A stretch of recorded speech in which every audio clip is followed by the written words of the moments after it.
You've probably always believed these misconceptions about Batman's arch-nemesis, but don't be sad that you've been misled. Put a smile on that face and learn about a few things you might have been getting wrong about the Joker all this time.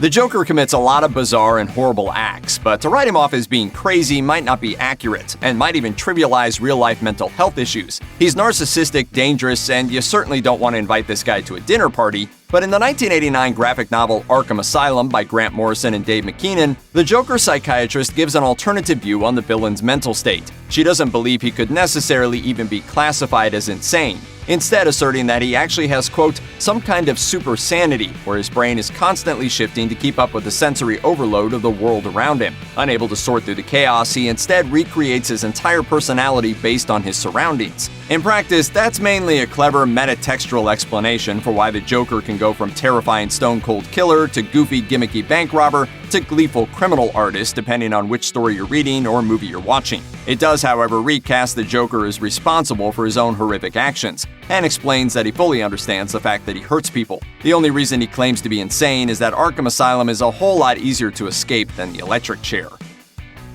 2016's Suicide Squad film earned a lot of negative attention, from fans and non-fans alike, and a great deal of it was directed at the uncomfortably romantic portrayal of the relationship between the Joker and Harley Quinn. The relationship as it exists in the comics is definitely not romantic, no matter how much Harley Quinn wishes it was. From the first moments it was introduced, it's been as abusive and toxic as you'd expect from the clown prince of crime. The simple fact is that the Joker doesn't care about Harley Quinn, which is part of what makes Harley's adoration for him so tragic. He never shows any true romantic interest in her, or really anyone but Batman. Even worse, he not only uses Harley for his own purposes, he's also often physically abusive, an aspect of their relationship that's only used sparingly in the movie.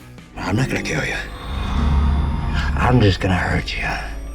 Really, really bad.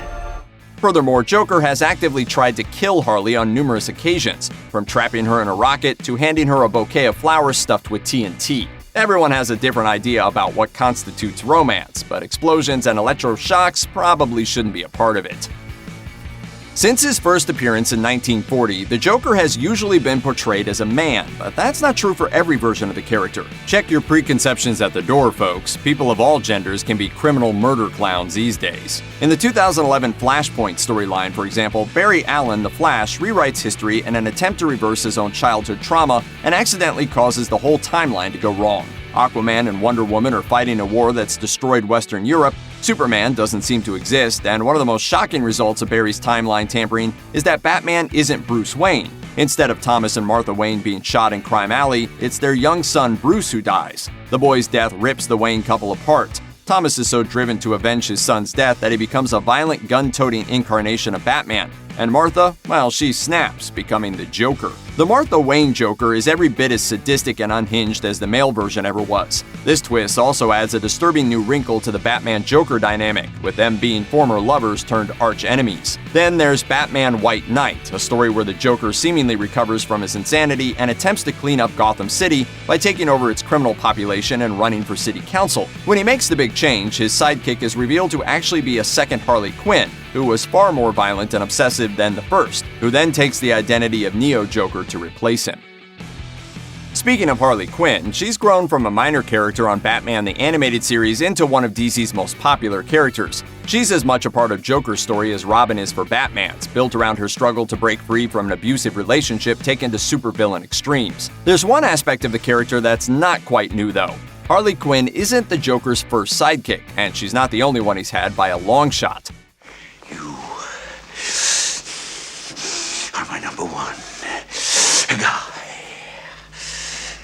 Most of these sidekicks are little more than one-shot henchmen that are only there so the Joker isn't talking out loud to himself all the time, but a few have had bigger roles. Like Gagsworth A. Gagsworthy, also known as Gaggy. He first appeared back in the 60s as a former circus performer who was hired by the Joker as a sort of comic relief henchman, and he helped out in fights with his glass-shattering laughter. For years, he only existed in a single issue of Batman, but returned to the comics in the 21st century as an enemy for Harley Quinn, fueled by his anger at being replaced. Beyond Gaggy, Harley's other predecessors include Bob the Goon, the leader of Joker's matching jacketed henchmen in Tim Burton's 1989 Batman movie, and of course, Jackanapes. In case you don't know, he was a super intelligent gorilla that the Joker kidnapped from the zoo and raised as his own son in a story from 2013. You might have believed some popular misconceptions about the Joker, but one thing that's always true is that he has some pretty weird interests. If you've only read one comic about the Joker, chances are pretty good that it was The Killing Joke, Alan Moore and Brian Boland's critically acclaimed 1988 graphic novel that provided a possible origin for the character and saw him paralyzing Barbara Gordon with a gunshot to the spine. One of the big themes in that comic is the Joker's belief that everyone is just one bad day away from becoming someone like him. It's the debate at the center of the action, and while Batman might not have gone the murder clown route, he definitely went to some strange extremes as a result of his worst day too. If you read that story and thought the Joker had a good point though, there are a few other DC comics that might serve as a rebuttal. Actually becoming the Joker requires a few other ingredients. In 1990, Curtis Bass found that one out the hard way. Bass was the star of a story that ran in Batman number 450 and 451. It was the first Joker story after The Killing Joke and A Death in the Family, and featured Bass taking advantage of the fact that everyone thought Joker was dead by committing some very ill-advised identity theft. Eventually, the real Joker returned, but Bass decided to complete his transformation by jumping into the same acid that the original emerged from with his signature look. Instead, he was dissolved to death in the vat. Clearly, the Joker has a little more going for him than just an acid bath and a bad day. It would be very tough to argue that the Joker isn't the most popular Batman villain, and probably the most popular villain in the entire superhero genre today. He's in the canon of the all-time great antagonist, and it's nearly impossible to imagine Batman comics without him. Wait till they get a load of me. With all that in mind, it's easy to think that the Clown Prince of Crime has maintained that popularity for his entire existence, but that's not actually the case. In fact, there was a time when the Joker stock had fallen so low that there wasn't a new Joker story in the pages of Batman or Detective Comics for over 4 years. Today, it's pretty rare for 4 months to go by without getting some kind of Joker appearance. As for why, well, the years in question were 1969 to 1973, which coincided with the end of the Batman TV show. While the show had been a huge hit, the die-hard comics audience at the time was eager to get away from campy humor and back to more serious adventures. The Joker, as one of the more outlandish arch-criminals featured on the show, was closely identified with those goofy adventures. Of course, there's another reason that has very little to do with the Joker's popularity among the fans. At the time, Batman comics were being edited by Julius Schwartz, who had been brought on to revive the fading titles in 1964, and he just flat out was not a fan of the character. That would explain both why his appearances were pretty sporadic in the 1960s in general, and allegedly only fueled because he was so popular on the show, and why his few appearances between 69 and 73 happened in titles Schwartz was not editing, like Brave and the Bold and Justice League of America. The Joker is a singular character, a one-of-a-kind antagonist whose lightning-in-a-bottle character development could never happen. That holds true in comics, too. Surely there's no other character who could challenge the Batman like his one true arch-nemesis, who is destined to battle him in a deadly and eternal test of wills. I think you and I are destined to do this forever.